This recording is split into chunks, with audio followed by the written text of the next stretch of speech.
श्रीमद् भगवत गीता अध्याय नंबर 16 के श्लोक नंबर 23-24 में निर्णय दे दिया कि शास्त्र विधि को त्याग कर जो मनमाना आचरण करते हैं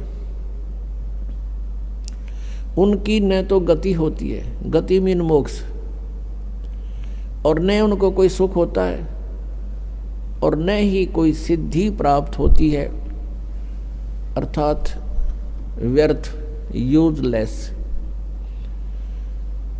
फिर गीता जी अध्याय नंबर 16 के श्लोक 24 में कहा है कि इससे तेरे लिए अर्जुन कर्तव्य और अकर्तव्य की व्यवस्था में है। कौन से कर्म करने योग्य हैं, कौन सी क्रियाएं ना करनी चाहिए, उनका निर्णय सदग्रंथ ही प्रमाण है, नथिंग एल्स।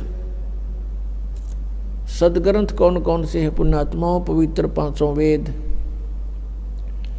आप जी ने केवल 4 वेद सुने हैं, ऋग्वेद, यजुर्वेद, सामवेद और अथर्ववेद। एक 5वां वेद है जो इन 4 वेदों की माँ है, उसको सूक्ष्म वेद बोलते हैं, सूक्ष्म वेद संत भाषा में, और उसको तत्व वेद भी कहते हैं, तत्व ज्ञान भी कहते हैं। उसको सच्चिदानंद घन ब्रह्म की वाणी भी कहते हैं, जैसे श्रीमद् भगवत गीता अध्याय नंबर 4 के श्लोक नंबर 32 में कहा है कि अर्जुन, जिन यज्ञों की, यज्ञ मीन यज्ञ का अर्थ होता धार्मिक अनुष्ठान, साधनाएं, जिन यज्ञों का धार्मिक अनुष्ठानों की जानकारी विवरण 4 अध्याय के 25 से लेकर 30 तक दिया है।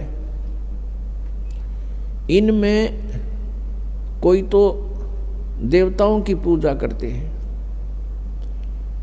और कोई केवल योग अभ्यास करते हैं, आसन करते हैं, और कोई प्राणायाम, जैसे श्वास बाहर जाता है उस पर ध्यान रखे, अंदर जाता है उस पर ध्यान रखे, बस कोई जाप नहीं करना। इसको पान अपान की क्रिया बोलते हैं। और कुछ प्राणायाम करके अपना श्वास सूक्ष्म करके ध्यान लगाने का चेष्टा करते हैं, कुछ स्वाध्याय करते हैं, कुछ तीक्ष्ण अहिंसावादी व्रत रखते हैं, जैसे मुंह पर पट्टी बांध ली, नंगे पैरों घूमना, झाड़ू सी लेकर, कुछ ऐसी साधनाएं करते हैं, कुछ स्वाध्याय ही करते हैं, नित्य कोई पाठ कर लिया किसी भी धर्म ग्रंथ का। तो परमात्मा कहते हैं कि ये जो साधनाएं हैं, सभी साधक अपनी साधनाओं को पाप नाशक जानते हैं। वो ये सोच रहे हैं हम जो साधना कर रहे हैं ये हमारा पाप नाश करेंगी, पाप नाश होने से ही परमात्मा मिलेगा। फिर बताया 4 अध्याय के 32वें श्लोक में गीता जी में कि इस प्रकार की धार्मिक अनुष्ठानों की जानकारी विस्तार के साथ ब्रह्मण मुखे, यानी सच्चिदानंद घन ब्रह्म की वाणी में, यहाँ 4 अध्याय के 32वें श्लोक में अनुवादकर्ताओं ने अनर्थ किया है, शब्दों के अर्थ ठीक नहीं किए। ब्रह्मणे मुखे का अर्थ इन्होंने किया है वेद की वाणी। ब्रह्म का अर्थ वेद नहीं होता, ब्रह्म का अर्थ प्रभु होता है, परमात्मा होता है। और ब्रह्मणे का अर्थ होता है बड़ा भगवान, यानी सच्चिदानंद घन ब्रह्म। जैसे वेद तो विधान है प्रभु का और ब्रह्म परमात्मा है। यदि कोई राजा का अर्थ संविधान करता है किसी प्रकरण के अंदर, तो उसको ज्ञान नहीं है, वो मूर्ख है बिल्कुल। राजा तो एक प्रबंधक है, मैनेजमेंट करने वाला है, कंट्रोलर है। उस वेद संविधान उसका कानून है, उसमें कानून लिखा, कोई ऐसी गलती करेगा तो ऐसी सजा होगी, ऐसी करेगा तो ऐसी सजा होगी। ऐसे ही ब्रह्म तो प्रभु है और वेद उसका विधान है।